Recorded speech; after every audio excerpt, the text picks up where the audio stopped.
Last time around, he married me to fulfill his brother's dying wish, but he never touched me. Not until he died. His letter, written before his last mission, said, "Next life, could you meet me first?" That's when I realized the depth of love hidden beneath his quiet exterior. I woke up 8 years in the past, finding him still in college. His eyes held a suppressed joy, but his voice was cold. "So, how am I supposed to help you chase my brother this time?"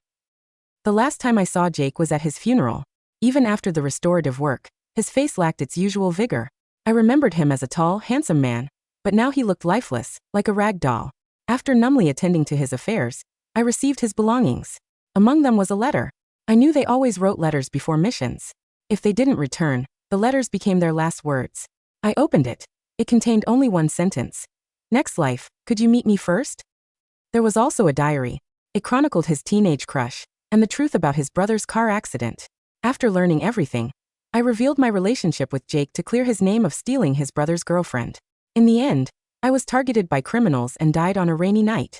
When I opened my eyes again, 20-year-old Jake stood before me. Suppressed joy flickered in his eyes, yet he spoke coldly. "So how am I supposed to help you chase my brother this time?" In the past life, I often asked him for help in pursuing his brother.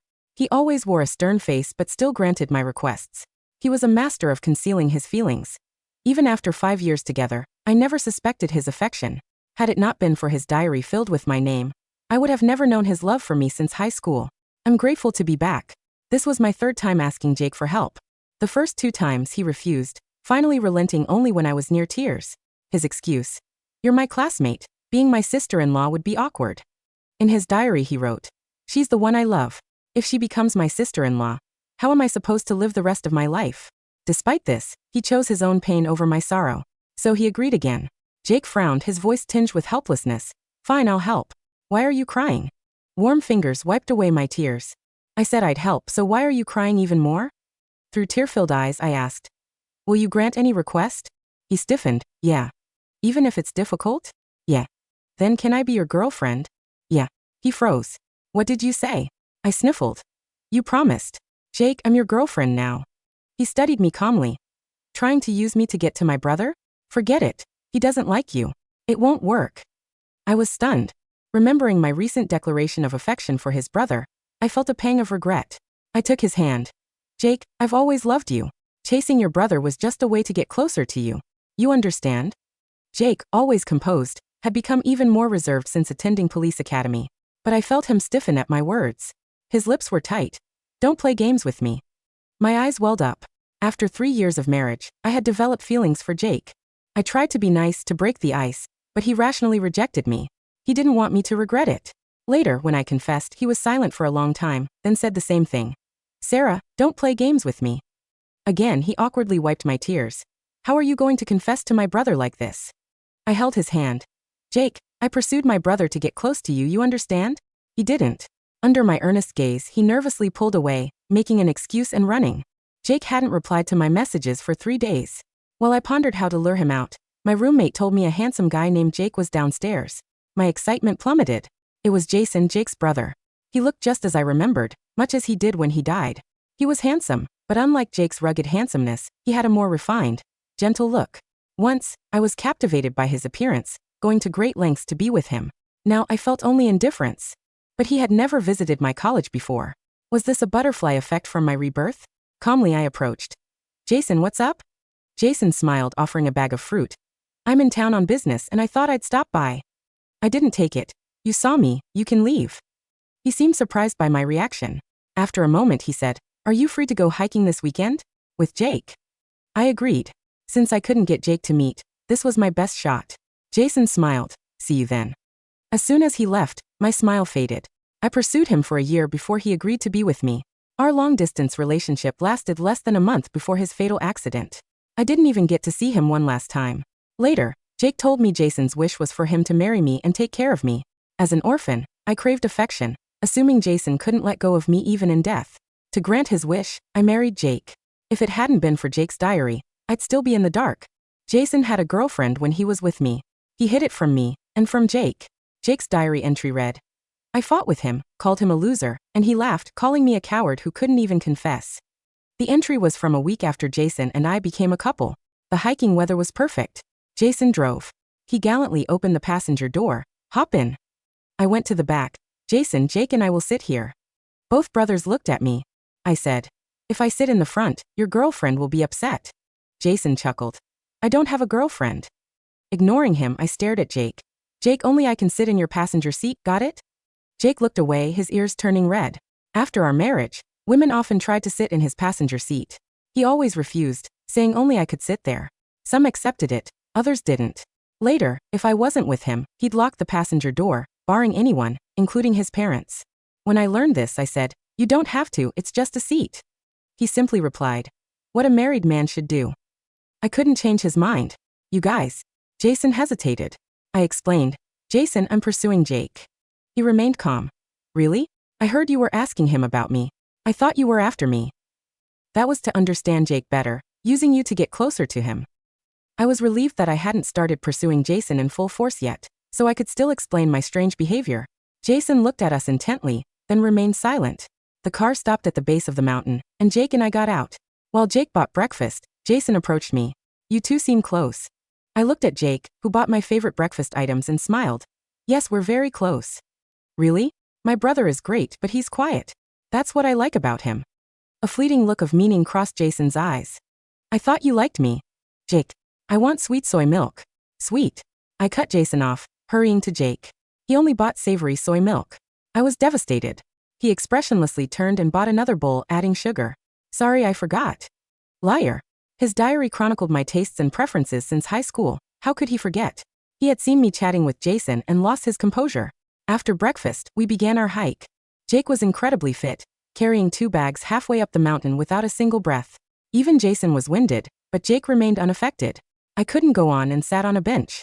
Have some water. Jake and Jason offered me water simultaneously. Jake looked at Jason and was about to take back the water. I quickly grabbed it. Thank you. Jason sat beside me. Sarah, you're about to graduate. Have you considered working for me? In the past life, I repeatedly called Jake to get a job at Jason's company. But Jake couldn't help. Jason hated backdoor dealings. Even after we became a couple, he never offered me a job. But this time he offered first. An idea formed, and my heart raced. Jason enthusiastically described his company's prospects. I interrupted. No thanks, I found a job. In my past life, I stayed in the city, joining a good company, and I wouldn't leave without a better option. Besides, Jake also stayed in the city after graduation. I glanced at Jake, but he silently stared at the distance. Jason's voice drifted. Consider it, our company has a bright future. When he died, his company was thriving. But wherever Jake ends up, I'll be there. Jason said nothing. Dark clouds gathered, blocking the sun. It's going to rain, I said. Jake stood, surveyed the area, and said, there's a guest house ahead. Let's go there. I had no objection. The weather changed suddenly, and it started to rain. I walked slowly and fell behind. Jake turned back, put his jacket over my head and knelt. I'll carry you. I climbed onto his back. He was fit, and his pace was steady even with me. I looked back for Jason after a few steps. He was following slowly, his gaze fixed on us. The rain intensified, blurring his expression. Upon reaching the guest house, Jason checked in, reserving a room. When Jake and I reached the front desk, the clerk said, only one room left. Jake instinctively reached for his ID, but I grabbed mine. We'll share a room. Jason and Jake said simultaneously, no. I'll share a room with my brother. Ignoring them, I urged the clerk to check us in. After receiving the key, we headed upstairs. The clerk's voice followed. 2 people? Only one room left. A couple stood behind, looking at each other. The man shyly said, 1 room is enough. I looked at the clerk, who winked at me. Jason's room was opposite ours. I opened my door and saw Jake heading for the opposite room. Jake, I said, your room is here. He paused. It's not appropriate for us to share a room. I lowered my eyes. Okay. But you might not see me tomorrow. I heard a female serial killer is targeting single women near the village. Before I finished, Jake had strode into my room. Jason stood motionless at his door, his gaze dark and uncertain. He must have also been reborn. So what? This life, I don't want anything to do with him. I only want a peaceful life with Jake. Is he angry? Jake's low voice sounded above me. I turned confused. What? Jake's handsome face was tight. You made us share a room just to provoke him, didn't you? It's no wonder he thought that. I fell for Jason at first sight and launched a full-scale pursuit. Anyone would say I was obsessed with him. There was no use explaining. Jake believed I only loved his brother. I looked up. Get closer. What for? He bent down slightly. I wrapped my arms around his neck, kissing him. Jake stiffened, his eyes wide with disbelief. When I pulled away, he covered his lips, recoiling like a shy housewife. I was happy. I'm going to take a shower. Before entering the bathroom, I warned him. If you leave, I might die in the bathroom. The corner of Jake's mouth twitched slightly. After showering, I was only wrapped in a towel. Jake sat quietly on the sofa, holding a book. Jake, I called. You're holding the book upside down. Not only were his ears red, but his neck was red too. I sat beside him, and he jumped up. I said, what are you avoiding? Afraid I'll do something to you. Jake resigned himself, closing his eyes. Do you know this is dangerous? Are you still going after my brother? Apparently, he hadn't listened to my confession. I stood in front of him, placing his hand on my waist. I like you, Jake. Let's do it. Once and you'll know I'm serious. While he was shocked, I pushed him onto the bed. I tossed his wet shirt aside and slipped my hand inside. Jake's hand trembled. Sarah, maybe we should calm down first? I kissed him. I took a cold shower, I'm calm. But you. Shut up. By the end he was reciprocating, clearly moved. After years of marriage in the past life, we had no physical intimacy. No matter how difficult it was, he never asked for it. The only kiss was when he had a few drinks and kissed me lightly in his drunken state. I thought our relationship would progress, but he moved to the station the next day and didn't come home for 2 months. The towel fell, my thoughts returned, and I undid his belt. Just as I was about to go further, a knock came at the door. Jake quickly pulled the covers over us, bringing us closer. The unfamiliar sensation made me cry out involuntarily. Jason's suppressed roar came from outside. Sarah, Jake, what are you doing? The wooden door shuddered under Jason's pounding. Inside the dim, rain-chilled room, the air was thick with the scent of cedar, damp wool, and the electric heat of our tangled breath.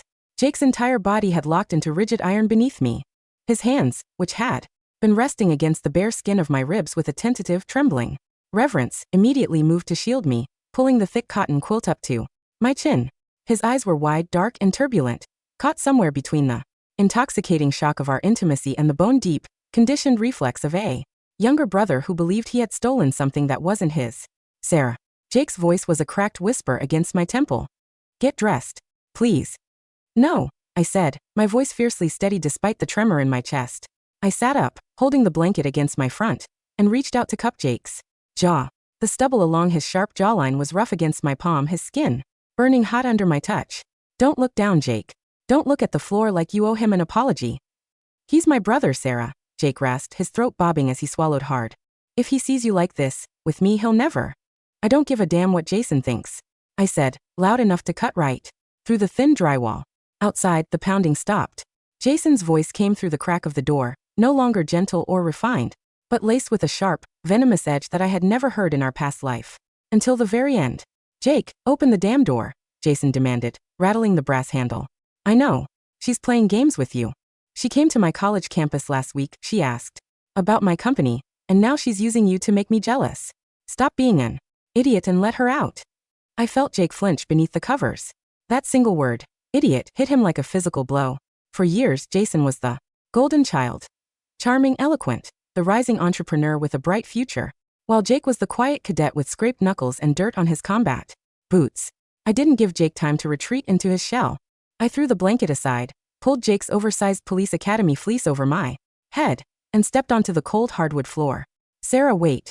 Jake reached for my wrist, but I slipped through his fingers. I marched to the door, unlocked the deadbolt with a sharp, metallic click, and yanked it open. Jason stood in the dimly lit hallway, his hair damp from the storm, his tailored jacket unbuttoned. His eyes swept over me, taking in my bare legs, my disheveled hair, and the unmistakable silhouette of his brother's fleece hanging off my shoulders. The color drained from Jason's face, replaced by a dark, ugly fury. What do you think you're doing, Sarah? Jason hissed, taking a step toward the threshold. Do you have any idea how cheap you look right now? Before he could cross the doorway, a heavy shadow loomed behind me. Jake had pulled on his dark cargo pants and a plain black t-shirt. He stepped up, placing his broad hand flat against the doorframe, effectively blocking the entire entrance with his towering frame. Watch your mouth, Jason, Jake said. His voice wasn't loud, but it possessed the low, resonant gravity of an unyielding barrier. The hesitation that usually paralyzed him in front of his family had vanished, replaced by the lethal, protective instinct of a man standing between a predator and the woman he loved. Jason scoffed, letting out a breath of disbelief. Are you taking her side? Against your own brother? Jake, she was obsessed with me 3 weeks ago. She's using you. She's not using anyone, I said, stepping up beside Jake, slipping my fingers into his calloused hand, intertwining our fingers right in front of Jason's eyes. Jason, let me make this so clear that even your swollen ego can understand. I looked straight into his dark, calculating eyes. In my past, I was blind. I mistook a gilded pebble for a diamond. But my eyes are wide open now.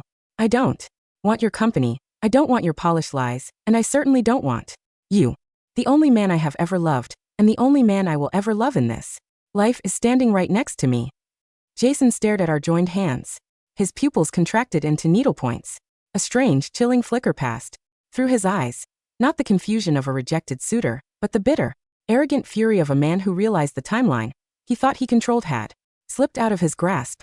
You'll regret this, Sarah, Jason whispered, his voice dropping into a sinister murmur. You think he can protect you? He's a beat cop. He runs into burning buildings for strangers. He won't even live long enough to buy you a house. Jake's grip on my hand tightened so violently it almost hurt, but his posture didn't waver. Get back to your room, Jason, Jake said, his voice deadly calm. Before I forget you're my brother. Jason looked at Jake's rigid, muscular frame, measured the cold lethality in his brother's gray eyes, and slowly backed away into the shadowed corridor. We'll see, Jason muttered, turning on his heel and retreating into his room, slamming the door behind him.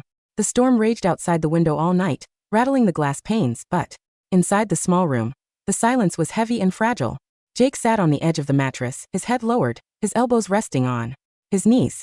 The light from the bedside lamp cast deep shadows across his collarbone and the faint scars on his forearms from tactical training. I walked over, kneeling on the floor between his knees, resting my chin on his hands. Are you thinking about what he said? I asked softly. Jake didn't answer immediately.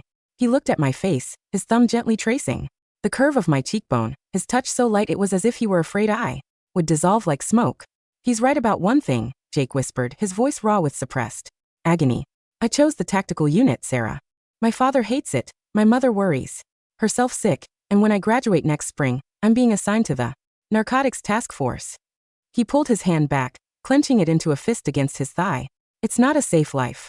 I might get called out at 3 a.m. and not come back for 2 weeks. I might not come back at all. He looked at me with eyes full of a heartbreaking, agonizing sincerity. Jason can give you an office in a skyscraper. He can give you a quiet life, safety, and a house in the suburbs. If you stay with me, all I have to offer you is an old apartment, a police radio, and a lifetime of waiting by the phone. My vision blurred with hot, spilling tears. I remembered the cold rain of my past life. I remembered standing in the black crowd at the cemetery, holding a folded flag, and a single blood-stained letter that read, "Next life, could you meet me first?" I had spent 5 years in our past marriage watching him leave for dangerous assignments with a stoic, silent salute, never complaining, never asking for comfort, burying his love beneath layers of guilt and duty. Jake, I said, reaching up to wrap both of my arms around his neck, burying my face into the crook of his collarbone, breathing in the clean, familiar scent of soap and cedar. I don't want a skyscraper. I don't want a safe, quiet life with a man whose soul is made of plastic. I pulled back, forcing him to look directly into my eyes. I spent my entire childhood as an orphan, moving from one cold room to another. I know what safety feels like, Jake. Safety isn't 4 walls and a bank account. Safety is knowing that in a world of 8 billion people, there is one man who would throw himself into the fire just to keep me warm. Jake's breath hitched in his chest. I don't care about the waiting, I whispered, pressing my forehead against his. I don't care about the midnight calls. Just promise me one thing, Jake. What? He choked out. Promise me that every single time you go into the dark, you will fight like hell to come back to me. Don't die for a medal. Don't die to prove your brother wrong. Live for me. A single, silent tear broke from Jake's eye, tracking down his cheek. He didn't speak. Instead, he reached out with his strong, calloused arms, pulled me off the floor, and hauled me into his lap, crushing me against his chest with a desperate, breathless intensity. He buried his face in my neck, his shoulders trembling as the last wall of his stubborn, self-sacrificing pride crumbled into dust. I promise, Jake breathed against my skin, his voice thick with a vow that felt older than time itself. I will always come back to you. That night, beneath the rough linen sheets and the roar of the mountain rain, there was no hesitation left. When his lips met mine, it was not the hesitant, drunken peck of our past life. It was a deep, consuming fire. Every touch of his calloused hands against my waist was an unspoken confession of 8 years of silent yearning. When he finally took me, his movements were gentle, patient, and reverent. His dark eyes locked on mine throughout the dark hours of the storm, as if he were memorizing every breath, every sigh, and every tear that fell from my eyes. For the first time across 2 lifetimes, we were truly together. The drive back to the city on Sunday afternoon was suffused with an icy, suffocating tension. Jason sat behind the wheel of his black Audi, his jaw clenched so tightly the muscle twitched under his cheek. He didn't turn on the radio. He didn't speak a single word. In the back seat, Jake held my hand openly, resting our interlocked fingers on his knee. Whenever Jason glanced into the rearview mirror, his eyes would lock onto our hands with a venomous, unhinged glare. When the car pulled up to the gates of my university dormitory, Jason hit the brakes with unnecessary violence. "We're here," Jason muttered coldly, not turning around. Jake stepped out first, opened my door, and helped me down. He grabbed my backpack, slinging it over one shoulder with practiced ease. "I'll walk you to the stairs," Jake said softly, adjusting the collar of my coat against the autumn breeze. "Wait." Jason killed the engine, stepped out of the driver's seat, and walked around the hood. He looked at Jake, his expression shifting back into that smooth, condescending mask he wore so well. "Jake, Dad called while you were carrying her bags at the rest stop," Jason said, casually, pulling a pack of cigarettes from his coat. "The family dinner is this Thursday. He expects you to bring your academy evaluation report." Jake's brow furrowed slightly. "I know." Jason took a slow drag of his cigarette, blowing the smoke toward the autumn sky. "Oh, and by the way, Dad asked about Elena." The name landed between the brothers like a dropped grenade. Jake's entire frame stiffened. Elena Vance.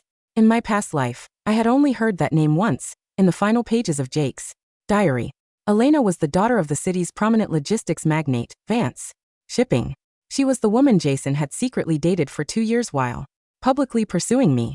She was also the woman who was in the passenger seat of Jason's car on the night of his fatal crash, the woman whose existence the family had erased from the police report to protect the company's public valuation. Jason caught my eye, a cruel, mocking smirk playing at the corners of his lips. "Dad wants Elena and me to announce our engagement at the dinner," Jason said, his voice dripping with deliberate cruelty. "He said a marriage with the Vance family will secure the bank loans for our second logistics terminal. Isn't that great news, Sarah?" He was testing me. He wanted to see if I would flinch. He wanted to see if the girl who had spent a year chasing him would break down in tears, realizing that he had always had a wealthy, high-society heiress waiting in the wings. I didn't flinch. I smiled, a slow, radiant, and utterly pitying smile that made Jason smirk freeze on his face. "Congratulations, Jason," I said, my voice smooth as silk. "A logistics heiress. And a corporate climber who uses his family as leverage. You two sound like a match made in heaven." I turned to Jake, standing on my tiptoes, and planted a soft, lingering kiss right on his lips. "Text me when you get back to the barracks, handsome," I murmured against his cheek. "I'll make your favorite beef noodles for lunch on Thursday." Jake's ears turned a brilliant, adorable shade of crimson. The dark tension in his shoulders melted away instantly. "Okay," Jake smiled, his gray eyes shining with an unmistakable, triumphant light. "Go inside. It's cold." I turned and walked through the dormitory gates without sparing Jason a single backward glance. Behind me, I heard the sound of a cigarette being crushed violently beneath a leather shoe. Over the next 4 months, our lives settled into a steady, beautiful rhythm that I had never dared to dream of in my past life. Every Friday afternoon, I would wait outside the wrought iron gates of the Provincial Police Academy with a thermal lunch container. Jake would come jogging out in his dark blue physical training uniform, his short black hair damp with sweat, his face breaking into that rare, breathtaking grin the moment he spotted me in the crowd. We ate cheap street food by the canal. We studied together in the city library, me preparing for my architectural drafting certification, him reviewing criminal procedure codes and ballistic reports. He was no longer the silent, distant husband who slept in the precinct dormitory for months on end. He was a young man deeply, fiercely in love. He bought me small, clumsy gifts with his meager cadet stipend, a silver hairpin shaped like an olive leaf, a warm wool scarf the color of toasted chestnuts, and small plastic hair ties that he always kept wrapped around his right wrist in case my hair got in my eyes while drafting blueprints. Meanwhile, in the shadows, the gears of the past timeline were beginning to turn. Through my connections in the municipal urban planning department where I had secured a post-graduation internship, I began quietly pulling the commercial permits for Vance Shipping and Jason's logistics firm, Aegis Transport. What I found made my blood run cold. In my past life, Jason's car crash had been officially recorded as an isolated incident, driving under the influence on a rain-slicked coastal highway. The public records were a lie. Aegis Transport was not a thriving tech logistics startup. It was an unlicensed shell company used by Elena Vance's father, Marcus Vance, to move smuggled industrial chemicals and unregistered narcotics through the northern freight rail corridors. Jason hadn't been an innocent entrepreneur. He had taken a $10 million high-interest bridge loan from a ruthless regional syndicate known as the Red Harbor Group, putting up his father's ancestral machine tool factory as collateral without his parents' knowledge. The pieces of the puzzle fell into place with terrifying precision. In my past life, Jason's fatal accident had not been bad luck. He had been running from the Red Harbor loan sharks who had discovered he was siphoning their distribution profits. And on his deathbed, when he asked Jake to marry me and take care of the family, it hadn't been brotherly love or dying remorse. It had been the ultimate, cowardly act of a parasite. Jason knew the syndicate would come for the family's assets.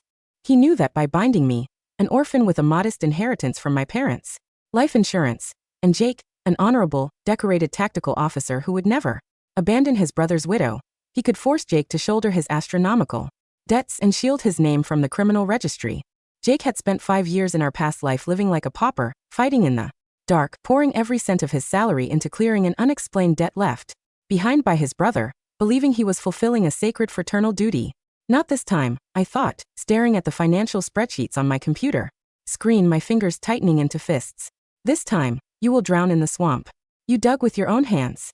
April arrived with a week of heavy, relentless spring rain. The air smelled of wet asphalt and blooming magnolia trees. On the third Thursday of the month, the exact date of Jason's fatal car crash in the previous timeline, my office phone rang at 4:30 p.m. It was an unlisted number. I picked it up. Hello. Sarah. Jason's voice was ragged, breathless, and laced with a terrifying, unhinged panic. Jason. I kept my voice flat, clicking the record button on my desk terminal. I need you to come to the Coastal Warehouse District, Jason wheezed, the sound of heavy windshield wipers slapping frantically in the background. Pier 9. Right now. Why would I go anywhere with you, Jason? Because Jake is here. Jason yelled, his voice cracking into a desperate shriek. He came to inspect the shipping manifests. The Red Harbor guys, they intercepted his patrol car. If you don't bring the digital backup drive from your planning office within 40 minutes, they're going to put a bullet through his head. My heart seized for half a second. Then, logic cut through the panic like an icy scalpel. Jake wasn't on patrol today. Today was the graduation ceremony for the Provincial Tactical Unit. At this exact moment, Jake was standing on the parade grounds in his formal dress uniform, receiving the Governor's Medal of Honor for the highest marksmanship score in the history of the Academy. Jason was lying. He was attempting to use the exact same psychological trap he had used on me in the past, leveraging my terror of losing Jake to force me into his car, using me as a hostage or a shield against the syndicate collectors who were closing in on him. Pier 9, Jason? I asked calmly. Yes. Come alone. Don't call the precinct, or they'll kill him instantly. I'll be there in 30 minutes, I said. I hung up the phone. I didn't run to the parking garage. I picked up my mobile phone and dialed the direct private line of Captain Marcus Thorne, chief of the Provincial Organized Crime Division, and Jake's newly appointed commanding officer. Captain Thorne, I said, my voice steady as steel. This is Sarah Lawson. I have the live GPS coordinates and financial ledgers for the Red Harbor chemical smuggling drop at Pier 9. And the primary target, Jason Miller, is currently on site attempting to execute an armed extraction.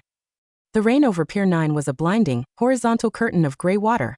The abandoned container yard was deserted, surrounded by rusted cranes and towering stacks of shipping containers that loomed like dark iron monoliths against the stormy sky. Jason's black Audi was parked beneath the shelter of a collapsed warehouse roof, its hazard lights blinking in rhythmic amber flashes. Jason paced back and forth near the hood, soaking wet, checking his watch every 5 seconds. His hands were shaking so violently, he could barely hold his phone. Beside the car stood Elena Vance, wearing an expensive leather trench coat that was ruined by mud, her makeup smeared across her pale, terrified face. Where is she, Jason? Elena screamed over the roar of the rain. The collectors gave us until 5 o'clock. They're already at my father's terminal. If we don't have the collateral drive to trade for our passports, we're dead. She's coming. Jason snarled, running his hands through his soaked hair. Sarah is an idiot. She loves me. She's always loved me. The second I told her Jake was in danger, she ran out of her office without thinking. Once she gets here, we take her car, use her municipal security badge to clear the port checkpoints. And boom! The iron gates of the container terminal did not open. They were violently blown inward by the reinforced steel bumper of a heavy tactical armored personnel carrier. 4 dark blue SWAT cruisers roared into the yard, their high-intensity searchlights cutting through the driving rain, blinding Jason and Elena in a circle of white, inescapable light. State Police. Tactical Response Unit. Drop to the ground. Hands on your heads. Now. The amplified voice boomed across the pier, vibrating the very concrete beneath their boots. Jason stood frozen in the spotlight, his jaw dropping in sheer, petrified horror. No, no, no, no. Jason stammered, backing away toward the edge of the dock, where the dark, frothing ocean turned 50 feet below. From the passenger side of the lead tactical vehicle, a tall, imposing figure stepped out into the pouring rain. He was wearing full black ballistic tactical armor, a Kevlar helmet, and an assault rifle strapped across his broad chest. On his shoulder patch gleamed the gold emblem of the Special Operations Command. Jake lowered his weapon, stepped into the light, and pushed his ballistic visor up.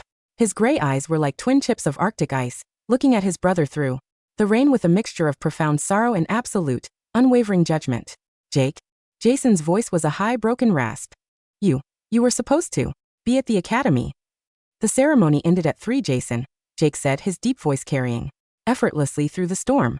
And Sarah was sitting in the front row holding my medal. 2 tactical officers moved with mechanical efficiency, pinning Elena Vance against the hood of the Audi, snapping steel handcuffs around her wrists as she wept hysterically. Jake walked forward, his heavy combat boots crunching against the wet gravel, stopping 5 paces from his trembling brother. Aegis Transport, Jake said quietly, pulling a sealed plastic evidence folder from his tactical vest and dropping it at Jason's feet. Unlicensed shipping of restricted precursors. $10 million in embezzled syndicate loans. And an armed extortion attempt against a municipal officer. Jason fell to his knees in the mud, clutching his head, his face contorted in a grotesque mask of rage, terror, and defeated pride. She gave you the files. Jason sobbed, his voice breaking into a manic laugh. Sarah, she did this. She played me. She's a monster, Jake. She destroyed our family. You destroyed this family the day you decided my life was a disposable shield for your debts, Jake replied, looking down at him. He reached behind his belt, pulled out a pair of standard-issue steel cuffs, and knelt in the mud beside his brother. In our past life, you must have thought I was a very convenient brother. Jason, Jake murmured, his voice so low that only Jason could hear through the howling wind. Jason's head snapped up. His eyes widened to the size of saucers, his pupils shivering in pure, unadulterated terror. You remember? Jason gasped, his breath seizing in his throat. Jake clicked the cold steel around Jason's right wrist, then his left, pulling the chain tight with a final, echoing snap. I remember the hospital room, Jake whispered into Jason's ear. I remember you, holding my hand on your deathbed, telling me to take care of Sarah while your debts were already waiting on my desk. Jake stood up, his posture straight, unyielding, and whole. This time, Jason, you pay your own debts. The criminal trial of the Red Harbor Syndicate and the Vance Miller smuggling conspiracy dominated the regional headlines for 6 months. Marcus Vance was sentenced to 25 years at the state penitentiary for organized international trafficking. Elena Vance received 8 years for corporate fraud and money laundering. And Jason Miller, stripped of his assets, his corporate standing, and his family name, Jason was convicted on 11 counts of commercial embezzlement, criminal extortion, and conspiracy to commit cross-border smuggling. He was sentenced to 14 years in federal prison. On the day the final verdict was handed down in the municipal courthouse, the autumn sun broke through the golden canopy of the maple trees outside the grand stone steps. Jake and I walked down the courthouse stairs hand in hand. He was dressed in a sharp, dark charcoal suit, his broad shoulders relaxed, his grip on my hand warm and steady. At the base of the steps, standing beside an old gray sedan, were Jake's parents. His father, Mr. Miller, looked 10 years older, his hair completely silvered, leaning heavily on a wooden cane. When he saw Jake approaching, the stern, demanding patriarch who had spent 20 years praising Jason and dismissing Jake's achievements stopped. His eyes welled with thick, bitter tears of shame. Jake, the old man choked out, his voice trembling with an agony that had no words. Your mother and I, we didn't know. We thought Jason was the pride of this family. We made you live in his shadow. We made you sacrifice everything for him. Jake stopped 2 paces away from his father. He looked at the frail, weeping old man who had once told him that a police badge was a loser's career. Jake didn't scowl. He didn't yell. He simply reached out with his free hand, gently adjusting the collar of his father's coat against the autumn breeze, just as he had always done with quiet, uncomplaining duty. It's over, Dad, Jake said softly. The machine factory is safe. I bought back the mortgage deeds with my task force commendation grant yesterday morning. Mr. Miller let out a broken, shuddering sob, burying his face in his hands, unable to meet his son's eyes. Jake's mother stepped forward, weeping, pulling both Jake and me into a tight, trembling embrace, whispering words of gratitude and sorrow against our shoulders. I looked at Jake over his mother's shoulder. The shadow that had darkened his eyes for 8 years, the heavy invisible shackle of being the unloved, second-best son, had completely dissolved in the warm autumn sunlight. He was free. 2 years later. Late spring. The coastal cliffs of St. Jude were covered in an ocean of blooming purple, lavender and wild white roses. A small, open-air stone chapel stood on the edge of the bluff, overlooking the vast, sparkling expanse of the azure sea. The guest list was small. 30 of our closest colleagues from the tactical task force, my university design team, and Jake's parents who sat in the front row with faces glowing with quiet, unburdened peace. I stood before the stone altar, wearing an ivory silk wedding dress I had designed myself, simple, elegant, with long lace sleeves and a delicate trail of embroidered olive leaves along the hem. Across from me stood Jake. He wore his formal high-collar black dress uniform, adorned with the gold medals of his service, his dark hair neatly trimmed, his sharp jawline softened by an expression of such pure, boundless devotion that it took my breath away.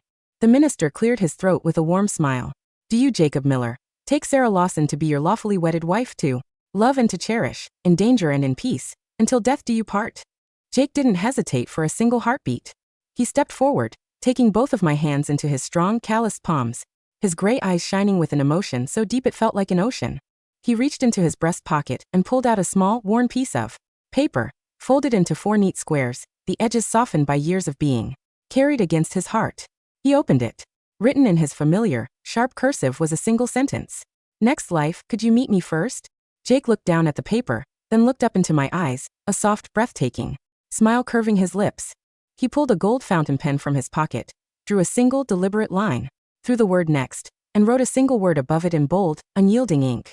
This life, I met you first. Jake looked at the minister, his voice ringing clear, powerful, and steady, across the cliffs, echoing over the waves crashing against the rocks below. Ido. Tears of pure, overwhelming joy spilled over my cheeks.